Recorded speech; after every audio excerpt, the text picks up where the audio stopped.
You know what? I love a fancy dinner as much as anyone else. Oh, I love a fancy dinner. I like past apps and an open bar and tiny little garnishes that they put on with tweezers and praying that the person I'm seated next to has above average body odor. Why not a nice scent? Sometimes, if it's for a good cause, I will even shell out a couple of bucks for that seat. Sometimes I go home with a gift bag of varying quality. Never, however, have I ever gone home with access to and influence over the President of the United States. What? Which is why I really have some serious choice words for the recent Trump meme coin dinner and general brazen corruption that is on display with this administration. I mean, if you don't get out that much, you may have missed that recently Trump invited the top 220 buyers of his dumb cryptocurrency meme coin to an exclusive dinner with him at one of his golf clubs. The top buyers included, just like a jaw-dropping number of foreigners, considering the administration's general disdain for non-Americans, and was rounded off with criminals, members of alt-right organizations, and just like some incels sprinkled in. Some, I bet, were all three. This is a very bad dinner party, in my estimation, and everybody probably ate steak with ketchup, whatever. Nothing that the Trump family does to enrich itself surprises me anymore. It's really the only reason I think they're in the game at all. They will do anything for $1. But just because I'm not surprised doesn't mean I'm not absolutely disgusted. $148 million total was spent on buying access to this dinner. Why aren't more people asking what Trump will do in exchange for this money? Why is he allowed to have meme coins when Jimmy Carter literally couldn't keep his peanuts? What even is a meme coin? Why do I need to live in a time where I need to know that? And I do. And the best part, the grift is so goddamn grifty that mere hours after the dinner, the coin was already down over 15%. You know why it's not a surprise that Trump's meme coin isn't the financial miracle he claims it is? Oh, because you can't book a room at the Atlantic City Trump Taj Mahal. You can't drink Trump ice or dig into a Trump steak after your graduation from Trump University. You can't catch a ride on Trump shuttle because every business he touches turns to shit if it didn't start as shit to begin with. Even so, I don't feel too bad for the people who bought the coin and scored the dinner invite because it's a stupid way to spend your money. And also, I heard the food was bad. Steak and ketchup. And that makes me just like a little bit happy. Oh, I hope everyone's stomachs were gurgling after that.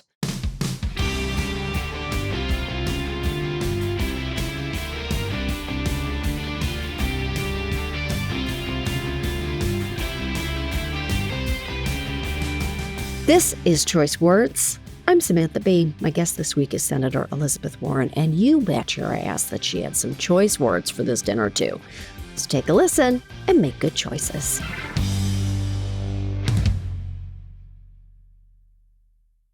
First of all, I want to say thank you so much. Welcome to Choice Words. It is good to be with you on Choice Words. I'm Oh, my delighted goodness. to be here. I can't believe with all that is happening that you even have 5 minutes to give me today. I mean, I really... Are you kidding? Anyone who wants to talk about what's going on in Washington and how we fight back, I make time. Well, thank you. And I have to say before we get going that I don't know if you are aware of this, but I did name my cat after one of your colleagues. Her name is Susan Collins, and she's sitting over here cleaning herself in a chair behind me. I don't know if you can see her little ears poking out. Hey, Susan. Susan Collins. Because when she's being bad, we like to say, Susan Collins, what are you doing? So anyway. I hear you.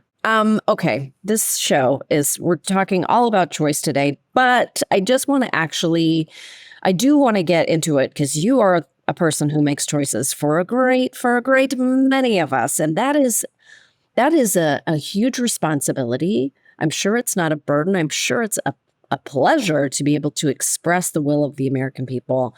And I just don't know how you're not showing up to work every day, just like screaming into every pillow that you can find. Because Donald Trump enriching himself Yeah. is so beyond the pale at this point. Do you even really know what you're fighting against anymore at No. any point in the day? Like, Yes. where are you right now? It's corruption Yes. we're fighting. It's chaos, right? That's what Yes. you're focused on right now. Yeah. And it's costs for American families. Yes. Those three things are really what the central fights are about right now in Washington. The Yes. corruption is beyond, I think it's beyond what anybody except the most ambitious grifters had ever imagined. That here is Donald Trump. Just before he gets sworn in, he issues this meme coin. Remember, Yes. value. He puts out this Trump coin, and then a few days later, Melania puts out her coin, right? Yeah. So they have double dipping here to enrich Trump and the Trump family. And it shoots up in value, all as a way to just make the president personally richer. Then the thing sags. Like, Yeah. okay, so, enough MAGA people have bought it and they've traded it, and then the thing kind of goes back down. So to juice it, Donald Trump says he's going to sell spots for having dinner and a chance to be in Donald Trump's ear. Mhm. He's going to sell spots basically to the highest bidder. And the way you bid is you go trade in his coin and get the maximum number of coins. And he makes money both because the value goes up and he makes money off every single trade. Yes. It's just unbelievable. So then last Thursday night, we all get the spectacle of these people. And some of them, you don't even know who they are. We know that a bunch of them are foreigners, which is a particular problem because the Constitution of the United States says that the President of the United States may not accept gifts from foreigners. That's right there in the Constitution. Yeah. And I got to tell you, it just looks like bribery. There are people who say, I did this to help him get richer so that I will have influence. So think of it this way, Sam. If you maybe have been convicted of a crime and are looking for a pardon, Right. just buy a bunch of these coins and go have dinner with Donald Trump. Or maybe you represent a country that is trying to get rid of its tariffs, right? And says, whoa, we need a lower tariff here to keep our economy going. Now you know exactly how to do that. Or maybe you're somebody who's under investigation, or maybe you're somebody who'd like those other guys you compete against to be under investigation, or maybe you're somebody who needs a license. Donald Trump has just explained, not just to all of America, but to all of the world. The world. How deal in influence with Donald Trump. That is corruption, all in capital letters. It really is. There's got to be like 150 things that are illegal about this. What in your mind is the most egregious element of this? And actually, how do you even combat it? It feels like the Overton window is just slipping and sliding all over the place. We don't know where anything's going to land. We have an airplane coming from the Qatari royal family that he is like just happily accepted. So what in your mind is the worst part of this, and how do you propose, or what is the plan? What is the plan here? Right now, the part that really gets to me is, let's do for just a minute, the stable coins. So here's this idea that Donald Trump not only has what's called his meme coin, that's the $ Trump coin, but also is now involved post-presidency in this business venture. Oh, and let's just unpack it a tiny little bit. A business venture with a company that is not allowed to do business in the United States because they've been convicted of having been the platform and knowingly let terrorists move their money on this platform. Yeah. Let drug traffickers, human traffickers, countries that are evading sanctions. And their CEO actually went to prison. And he's now seeking a pardon from Donald Trump. So what did he do? He said, how about we do business together? And he cuts Donald Trump in on this potentially enormously lucrative deal. And then, like, that's not bad enough.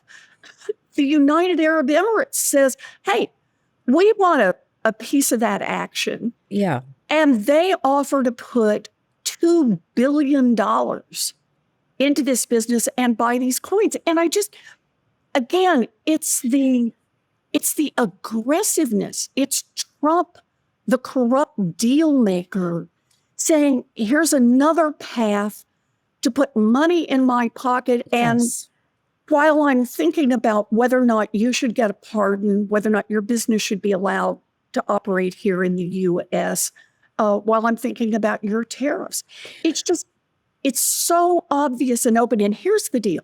Yeah. Right now, there is a bill pending in Congress that the Republicans have pushed and some Democrats are in favor of that actually will make those coins even more valuable. Even more valuable. And so this is our moment to put an amendment in that says, you know what? No elected official, including the president and vice president, no elected official or their family should be able to profit from these coins. And right now, the Republicans are saying, ixnay on that. You got to leave this super highway open for Donald Trump's corruption. So right. Well, I mean, like he dismantles all of the watchdog agencies. He's doing all of this because just fires them, dissolving them, dismantling everything, closing offices, shutting down leases, shutting down federal buildings. Like I literally don't know what this country's going to look like in, I don't know, 3 months, let alone to the end of his term. And people like us, people like who think the way that we think, are incredibly frustrated. And we just feel like nothing is happening fast enough or in a way that we can understand. Because it's so voluminous and chaotic. How is the fight changing? What if you take the fight to the Republicans and they're like, absolutely not, we're all on board? What happens? Okay. So you rightly point out that Republicans have the White House, the Senate, and the House. That's basically what you're saying. And they get to call the shots. They get to decide, for example, what gets voted on. And they're pushing, for example, this stablecoin bill right now. Oh, I love the name the name they gave it? Genius. I just threw up so hard immediately. Yes. So their plan is to keep pushing. And Democrats were in the minority. But look, being in the minority does not mean we have no power. It just means we don't have as much power. So the answer is we got to use what we can. And I really want to talk here about what our number one power is. It's you. It's the people who listen to this podcast. It's the people who actually get on the phone or text or email their senators, their reps, and they don't just do it once and say, well, I did that. They do it again, and they do it again, and they do it again, and they do it over this genius bill. They do it over this tax bill that I hope we'll talk about in a minute, that they stay after it, and that they stay after it in talking to everybody else. The group you have that you went to school with, the moms group that you have that's organized around your bus stop. You got to keep talking about this stuff because ultimately, the folks in the Senate and the House, even the Republicans, they're listening to people out there. Right. And if the volume gets loud enough, if people are direct enough, then you'll watch things start to peel back. After all, first guy nominated to be Attorney General, there was enough roar and people said, oh, and Donald Trump withdrew his name. Right. The market started to look all hinky and get crashy after the Get crashy. Oh, God. tariff announcement. And Donald Trump said, oh, and so he's causing a lot of damage. Mm-hmm. But that means we need to turn up the volume on ours. We need to all agree that we're going to be the most annoying person at the cocktail party. Yep. We're going to be the person at the ice cream social, Yep. reminding everyone. That's right. It's really a good point that you make, Sam. I didn't run for the United States Senate to be elected most popular girl in the Senate. Right. That's fair. When stuff like this is going on, it's the willingness to stand up and fight back that matters. I do it in the Senate. There are others who are doing it in the Senate and the House. And by golly, we need people all across this country. You just realized your business needed to hire someone yesterday. How can you find amazing candidates fast? Easy. Just use Indeed. When it comes to hiring, Indeed is all you need. Stop struggling to get your job post seen on other job sites. Indeed's sponsored jobs help you stand out and hire fast. With sponsored jobs, your post jumps to the top of the page for your relevant candidates so you can reach the people you want faster. And it makes a huge difference. According to Indeed data, sponsored jobs posted directly on Indeed have 45% more applications than non-sponsored jobs. Plus, with Indeed sponsored jobs, there are no monthly subscriptions, no long-term contracts. You only pay for results.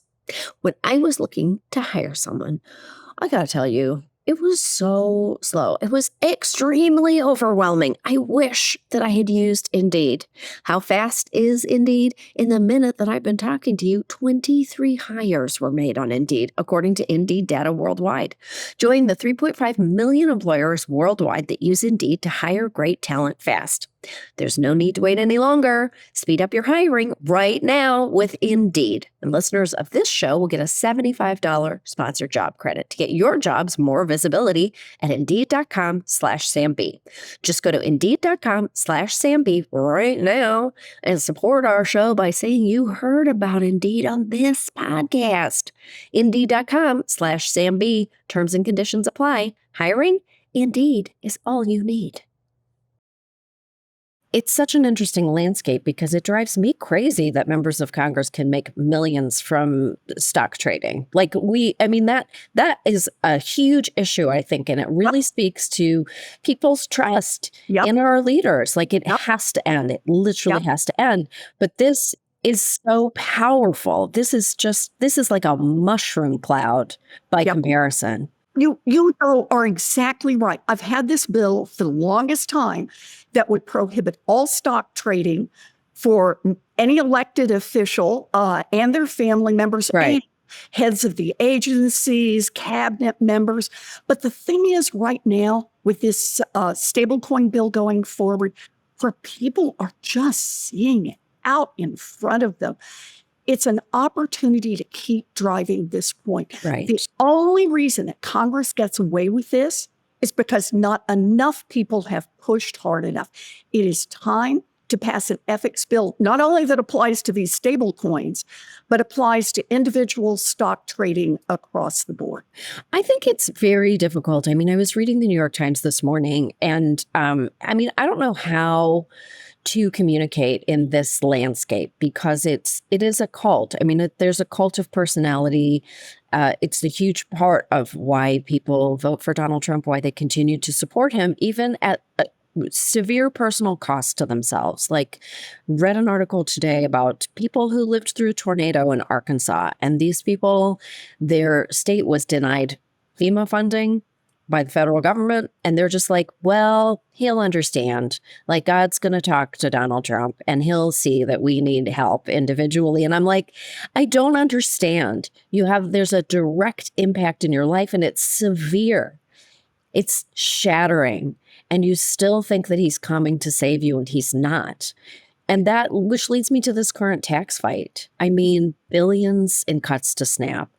People's lives are being directly affected by these terrible ideas. We cannot give billionaires another tax break. I bet you half the billionaires don't even want a tax break. They're like, well, I'll oopsie into it, but I wasn't going to fight for it. That's the thing. We just got to get a majority of people. And we got Yeah. to focus on the specific things that are going on right now. Right. So the House just took step one in getting this big tax bill through. Now, remember, just a little context. Yes. Donald Trump said on day one that he would lower costs for American families. Yes. And said it over and over and over when he was running. After he gets elected, first interview he gives is he said the reason he won is because he said on day one he would lower costs for families. Right. He's about a month into his presidency, and somebody says, hey, these actions you're taking are actually going to increase costs. And he says he couldn't care less. Yeah.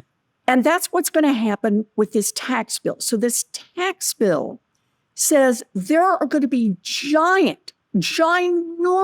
giveaways to billionaires and billionaire corporations. And the way they want to try to pay for it, get some money to make that happen, is to cut healthcare for 14 million people. That's about half, a third of all newborn babies in this country and their mamas. It's seniors who are in nursing homes and have no resources, obviously no capacity to work. The money that's used to support them. This is people with disabilities who are not going to get their wheelchairs, not going to get their home health aides.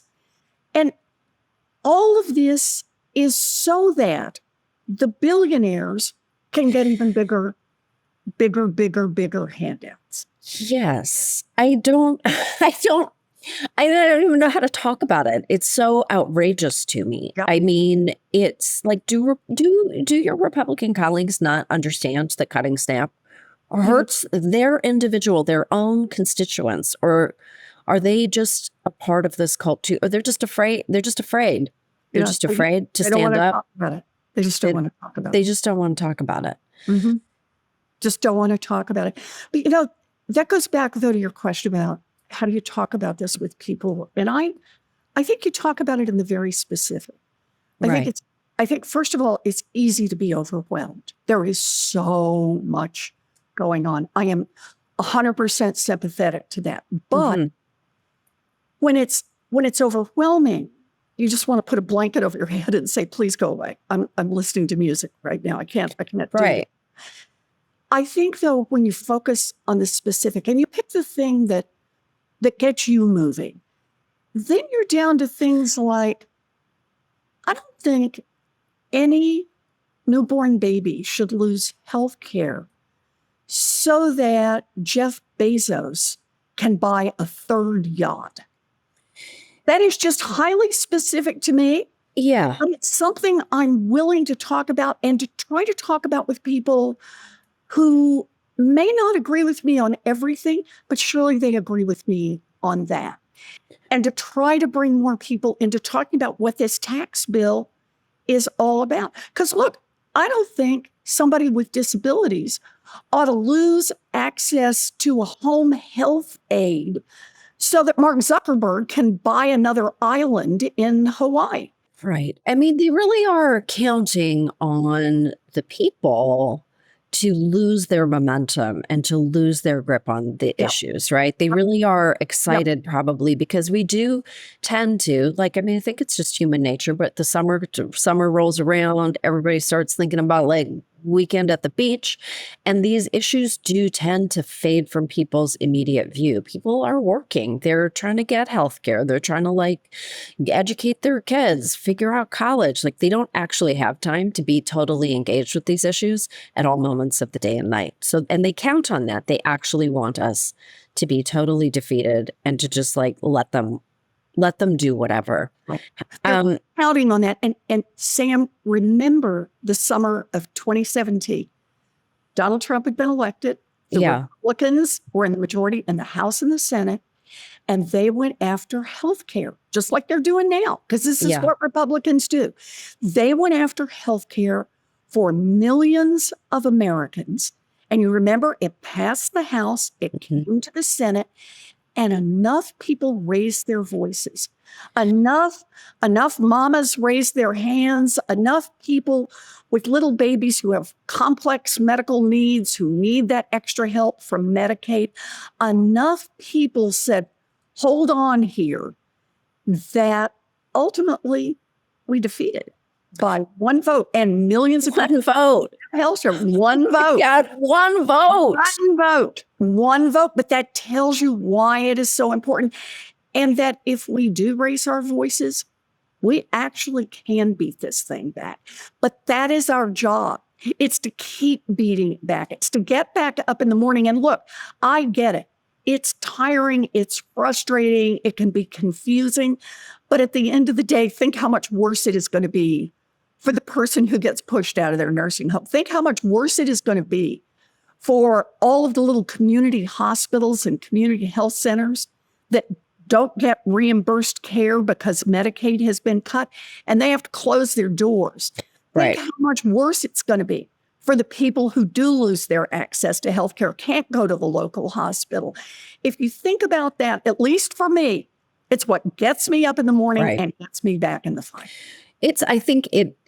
So I feel like picking a thing that you're the most passionate about and just going and staying on that path is actually, that has given me a lot of clarity. It's just like, this is the thing that I can do the most. I can be the loudest in this arena, and I'll just stick with that, because you actually can't do everything all at once. That's impossible. That's your job. That's why you do what you do, but the rest of us can't. But you can have an effect, an impact, even if you're not doing it all. Right. Just pick your piece. Right. And be strong on your piece. And enough people do that, we will make real change.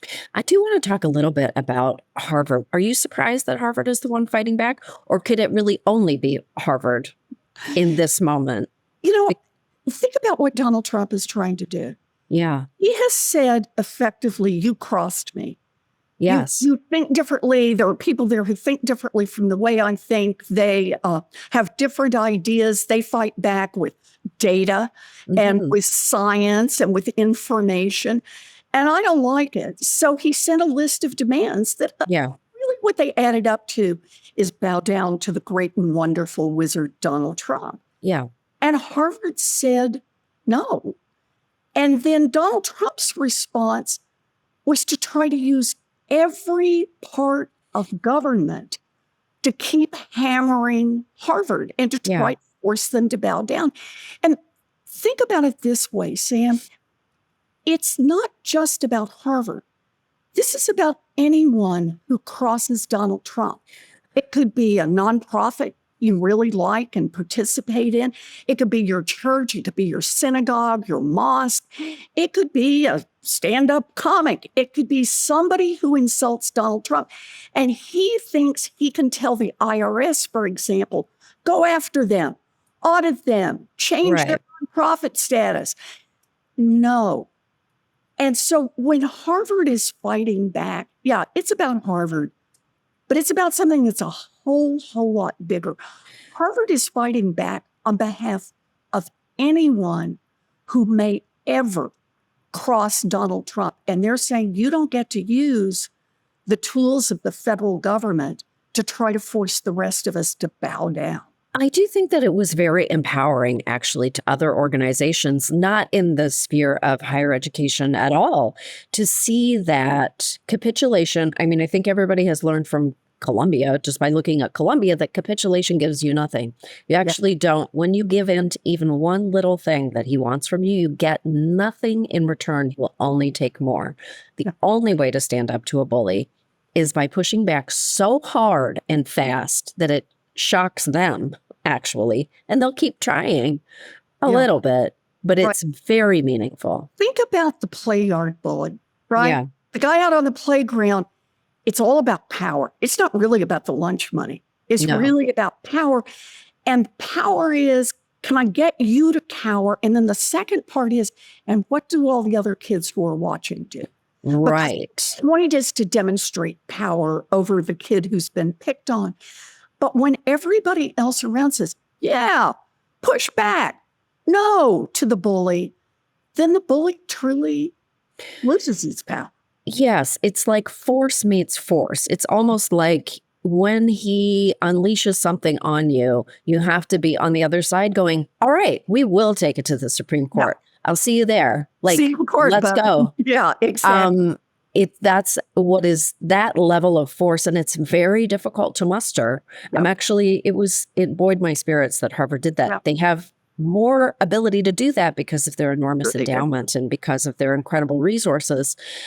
But it's a very meaningful lesson, I think, and I've watched it with tremendous gratitude. Yeah. It's been incredible talking to you. I have to let you go. We've talked for our maximum amount of time. So tell me what do your days look like? What in the world? Tell me They are about what days a that are day. in the fight. I get up in the morning, and before I even open my eyes, I think about something I'm going to be able to fight for today. Okay. And it's just like you said, you pick a thing that's very specific. And sometimes it's little babies, and sometimes it's people who are not going to be able to buy enough food.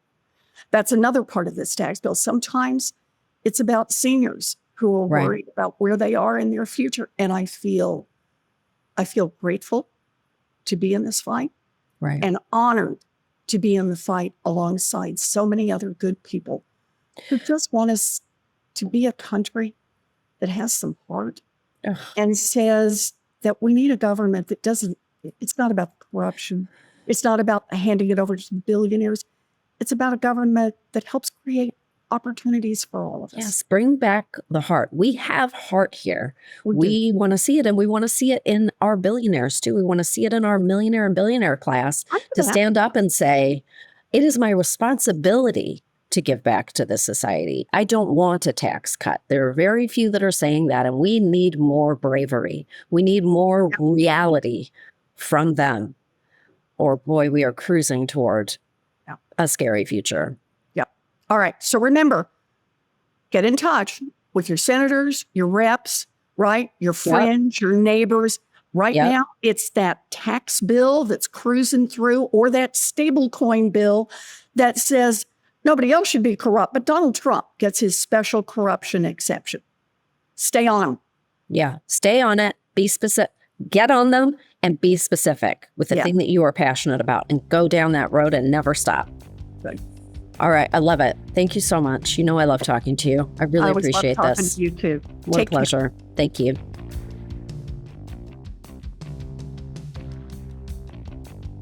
That was Senator Elizabeth Warren, and I had no choice but to look up one thing. We were talking about Harvard's fight against the Trump administration, and I had to know, when did Harvard actually begin admitting international students? Turns out they've been officially certified to admit international students since 1954. I have to admit, I would have thought it was before then. Anyway, thanks for joining us. I'm Samantha Bee. See you next week for some more Choice Words.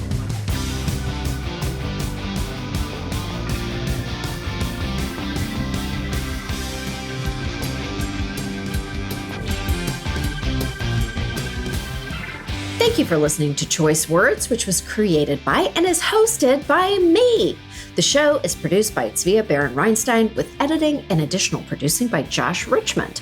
We're distributed by Lemonada Media, and you can find me at RealSamB on X and Instagram. Follow Choice Words wherever you get your podcasts, or listen ad-free on Amazon Music with your Prime membership.